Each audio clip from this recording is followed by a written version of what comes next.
Hello and welcome to this video on how to break bad habits and replace them with good ones. Habits are the actions and behaviors that we do automatically and repeatedly, without much conscious thought or effort. They can be positive, such as brushing your teeth every morning, or negative, such as smoking or biting your nails.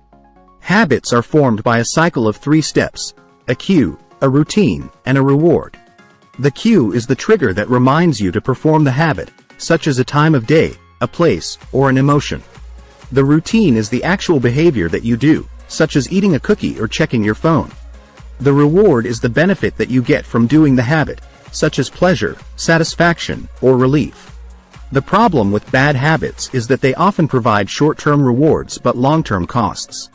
For example, eating junk food may make you feel good in the moment, but it can also lead to weight gain, health issues, and guilt. On the other hand, good habits often require more effort and discipline in the short term, but they can bring long-term benefits and happiness. For example, exercising regularly may be hard at first, but it can also improve your mood, energy, and fitness. So how can you break bad habits and replace them with good ones? Here are some tips and strategies that you can use.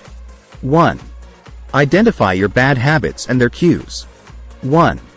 The first step is to become aware of what habits you want to change and what triggers them. 1. You can do this by keeping a habit journal for a week or 2, where you write down every time you perform a bad habit and what was the cue for it. 1. For example, you may notice that you snack on chips when you watch TV at night because you feel hungry or bored. 1.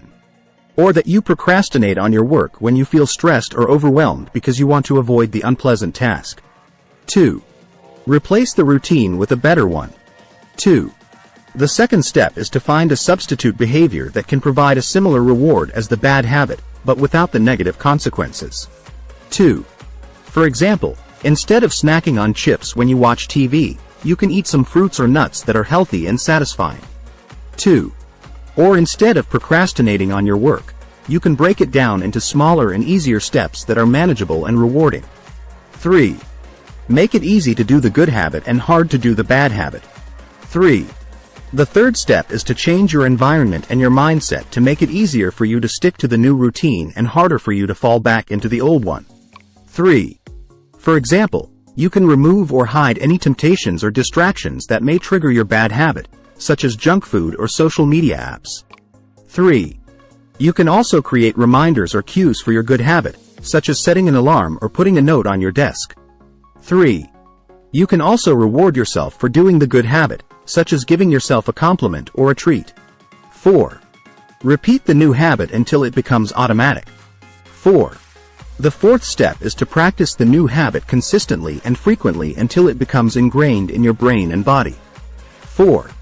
This may take anywhere from a few weeks to a few months, depending on the complexity and difficulty of the habit. 4. The key is to be patient and persistent, and not give up if you slip up once in a while. 4. Remember that every time you do the new habit, you are strengthening the neural pathways that make it easier to do it again in the future. By following these steps, you can break bad habits and replace them with good ones that will improve your life and well-being. Remember that habits are not fixed or permanent. They are flexible and changeable. You have the power and the choice to shape your habits according to your goals and values. Thank you for watching this video, and I hope you found it helpful.